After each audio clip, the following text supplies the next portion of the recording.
Hello everyone. In this video we are gonna talk about the vapor compression refrigeration system and the vapor absorption refrigeration system. These two types of refrigeration systems that we are gonna talk about in this video.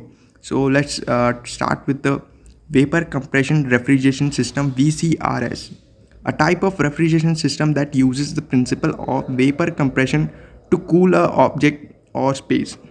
Refrigeration system का एक type है जो vapour compression के principal पे work करता है। Vapour को हम कंप्रेस करते हैं और उस प्रिंसिपल पे ये वर्क करता है और ये इसे यूज़ करता है हम एक स्पेस को कूल डाउन करने के लिए इसे हम यूज़ करते हैं। ऑफकोर्स रेफ्रिजरेशन सिस्टम है तो कूल डाउन करने के लिए यूज़ करेंगे हम। ये जो है ये लाइन डायग्राम है VCRS सिस्टम का। तो यहाँ पे आप देख सकते हैं 4 कंपोनेंट्स है: evaporator, compressor and condenser and expansion device.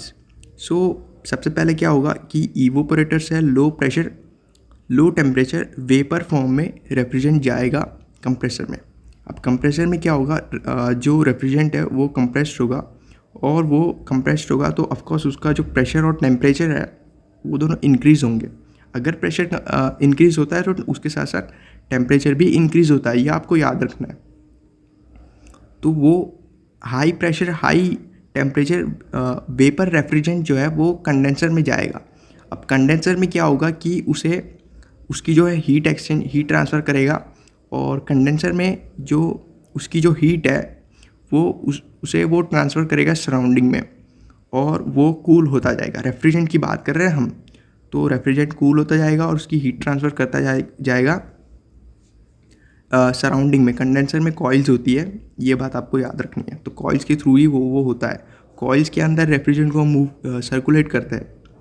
तो कंडेंसर में जो है हाई प्रेशर और ज़्यादा टेम्परेचर वाला रेफ्रिजरेंट जो है उसको हम कंडेंसर में भेजेंगे, जो कि हीट जो है रिलीज़ कर देगा सराउंडिंग इन्वायरमेंट में और हम इसे पास करते हैं कॉइल्स के अंदर रेफ्रिजरेंट को। और फिर बाद में ये जो रेफ्रिजरेंट है वो जाएगा एक्सपांशन डिवाइस में, एक्सपांशन वॉल भी बोलते हैं। और यहाँ पे जो है उसका लिक्विड फॉर्म जाएगा। कंडेंसर में जो है रेफ्रिजरेंट का लिक्विड फॉर्म बन जाता है, ये आपको याद रखना है। वेपर जो है वो कंप्रेसर में था और कंडेंसर में जो है लिक्विड है। अब ये लिक्विड फॉर्म जो है एक्सपांशन डिवाइस में जाएगा। एक्सपांशन डिवाइस में जो है इसके फ्लो को रेगुलेट किया जाएगा और इसमें जो प्रेशर जो है हाई प्रेशर था उस हाई प्रेशर को इसमें प्रेशर ड्रॉप आपको देखने को मिलेगा, मतलब प्रेशर रिड्यूस होगा और लिक्विड रेफ्रिजरेंट और रिड्यूस प्रेशर। अब ये जो है ये इवोपोरेटर में जाएगा। अब इसका जो है टेम्परेचर बहुत ही कम है तो ये इसमें हीट ट्रांसफ़र होगा और इसका टेम्परेचर इंक्रीज़ होगा और प्रेशर भी लो ही था, क्योंकि हमने यहाँ पे देखा एक्सपांशन डिवाइस में जो प्रेशर है वो प्रेशर ड्रॉप हुआ और प्रेशर कम हुआ, तो प्रेशर भी लो है और टेम्परेचर भी लो हो जाएगा इवोपोरेटर में। क्योंकि इवोपोरेटर में जो है कंडेंसर का उल्टा हो रहा है। कंडेंसर में जो है रेफ्रिजरेंट हमारा वो कूल डाउन हो रहा था, जबकि इवोपोरेटर में सेम ही प्रोसेस है, बट इवोपोरेटर में रेफ्रिजरेंट जो है हॉट हो रहा है, टेम्परेचर इंक्रीज़ हो रहा है। तो ये थी साइकिल VCRS साइकिल। तो अब देख लेते हैं कंपोनेंट्स ऑफ VCRS सिस्टम। तो सबसे पहले हमने डिस्कस किया कंप्रेसर होता है, फिर कंडेंसर होता है, फिर एक्सपांशन वॉल होता है और इवोपोरेटर। इनके वर्किंग के बारे में हमने ऑलरेडी डिस्कस कर दिया है आगे के पार्ट में। और ये चारों कंपोनेंट्स जो है आपको VCRS में याद रखना है और ये डायग्राम भी आपको मस्ट याद रखनी है। Now let's talk about vapour absorption refrigeration system VARS, a type of refrigeration system that uses a combination of refrigerant and an absorber to achieve cooling। अब इसमें क्या होता है कि उसमें VCRS में हमने देखा कि रेफ्रिजरेंट ही यूज़ होता है, जबकि यहाँ पे जो है रेफ्रिजरेंट और एब्जॉर्बर के कॉम्बिनेशन को यूज़ किया जाता है कूलिंग करने के लिए।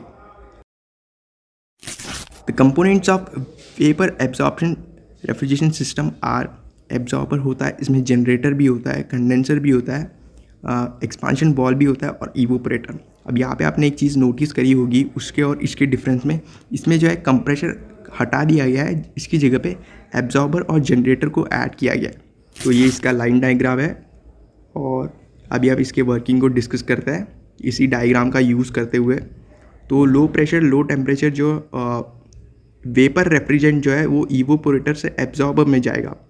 एब्जॉर्बर में क्या होगा कि इसे हाई प्रेशर एब्जॉर्बेंट सॉल्यूशन आता है, जिसे हम लिथियम ब्रोमाइड या फिर यहाँ पे दिया हुआ है NH3 दिया हुआ है। NH3 तो ऑफकोर्स रेफ्रिजरेंट का नाम है, बट लिथियम ब्रोमाइड करके एक एब्जॉर्बेंट सॉल्यूशन आता है, उसके अंदर इस रेफ्रिजरेंट को मिक्स किया जाता है एब्जॉर्बर में, और उसे हम एब्जॉर्बेंट सॉल्यूशन बोलते हैं। लिथियम ब्रोमाइड को, उस सॉल्यूशन को बोलते हैं हम। तो रेफ्रिजरेंट और लिथियम एब्जॉर्बेंट सॉल्यूशन को मिक्स किया जाता है और हाई प्रेशर में होते हैं ये दोनों। फिर इनको सेंड किया जाता है जनरेटर में। जनरेटर में टेम्परेचर बहुत ज़्यादा कर दिया जाता है, मतलब हीट किया जाता है इस सॉल्यूशन को, तो जो रेफ्रिजरेंट जो है वो इवोपरेट हो जाता है, हाई प्रेशर वेपर बन जाता है, और ये जनरेटर के थ्रू कंडेंसर में सेंड किया जाता है। जबकि जो एब्जॉर्बेंट सॉल्यूशन था हमारा, उसके अंदर से ही इवोपरेट हुआ रेफ्रिजरेंट, अब वो जो सॉल्यूशन है वो रिटर्न आ जाता है पंप के थ्रू एब्जॉर्बर में। तो अब हमारा रेफ्रिजरेंट पहुंच गया कंडेंसर में।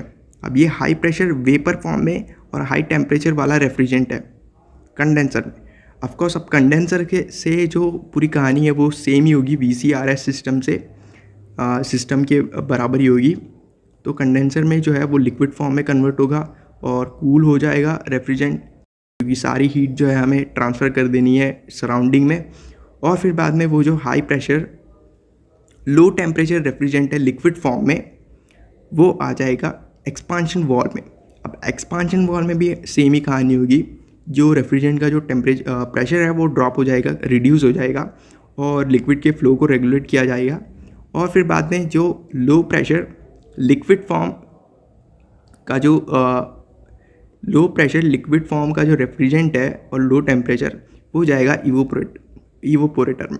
और इवोपोरेटर में जो है वो हीट एक्सचेंज करेगा और वो गर्म होगा, टेम्परेचर इंक्रीज़ होगा, क्योंकि इवोपोरेटर में हमने देखा अगर कंडेंसर में कूलिंग है तो इवोपोरेटर में उसकी जो हीटिंग होगी।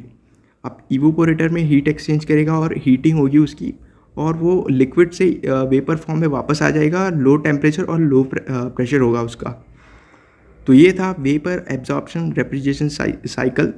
ये डायग्राम आपको मेमोराइज कर लेना है, बहुत ही सिंपल डायग्राम है। Now let's talk about the difference between VCRS and VARS। So vapour compression refrigeration system में पहला पॉइंट लिखा हुआ है, रेफ्रिजरेंट इज कंप्रेस्ड। अब इसमें कंप्रेसर होता है, तो रेफ्रिजरेंट को हम कंप्रेस करते हैं हाई प्रेशर में और हाई टेम्परेचर में। जबकि वेपर एब्जॉर्प्शन रेफ्रिजरेशन सिस्टम में रेफ्रिजरेंट को एब्जॉर्ब किया जाता है और हीटिंग भी करी जाती है। सेकेंड पॉइंट में VCRS में लिखा हुआ है कि मैकेनिकल एनर्जी है वो कंप्रेसर को सप्लाई की जाती है, जबकि इसमें जो है हीट एनर्जी सप्लाई की जाती है जनरेटर को। थर्ड पॉइंट जो है VCRS में लिखा हुआ है, इसकी कैपेसिटी जो है 1000 टन्स के अंदर होती है, जबकि VARS में इसकी कैपेसिटी जो है 1000 टन्स के ज़्यादा होती है। फोर्थ पॉइंट लिखा हुआ है VCRS में कि ये बहुत ज़्यादा नॉइजी होता है, जबकि वेपर एब्जॉर्प्शन वाला जो है वो कम नॉइजी होता है, आवाज़ बहुत कम आती है इसमें। और VCRS में फिफ्थ पॉइंट लिखा हुआ है कि इसकी जो COP है, कोएफिशिएंट ऑफ परफॉर्मेंस, वो ज़्यादा होती है, जबकि वेपर एब्जॉर्प्शन की जो कोएफिशिएंट ऑफ परफॉर्मेंस है वो बहुत ही कम होती है, मतलब VCRS के कंपेयर में कम होती है। फिर नेक्स्ट पॉइंट है कि VCRS में लीकेजेस बहुत ज़्यादा होता है, जबकि वेपर एब्जॉर्प्शन में लीकेजेस कम होते हैं कंपेयर टू VCRS। और VCRS में इसकी कॉस्ट जो है ज़्यादा होती है, वेपर एब्जॉर्प्शन की कॉस्ट कम होती है, कंप्रेशर की वजह से वो कम होती है। और रेफ्रिजरेंट की बात करी जाए तो VCRS में R12 यूज़ होता है, जबकि वेपर एब्जॉर्प्शन में एमोनिया यूज़ होता है। जैसे कि हमने डायग्राम में देखा कि NH4 लिखा हुआ था वहाँ पे, तो वो एमोनिया यूज़ होता है as a refrigerant. And VCRS में वियर एंड टियर ज़्यादा होता है, जबकि वेपर एब्जॉर्प्शन में वियर एंड टियर जो है वो कम होता है। अब यहाँ पे VCRS में रेफ्रिजरेंट का जो चेंजिंग है वो इजी होता है, जबकि वेपर एब्जॉर्प्शन में रेफ्रिजरेंट का जो चेंजिंग है वो बहुत डिफ़िकल्ट होता है। सो इस वीडियो में हमने डिस्कस किया vapour compression refrigeration system, vapour absorption refrigeration system, इनके डायग्राम्स देखे, इनके वर्किंग प्रिंसिपल्स देखे और इनके बीच का डिफरेंस भी देखा। सो आई होप आपको ये वीडियो इन्फॉर्मेटिव लगा हो। अगर लगा हो तो प्लीज़ इस चैनल को सब्सक्राइब कीजिए। तब तक के लिए thank you and take care.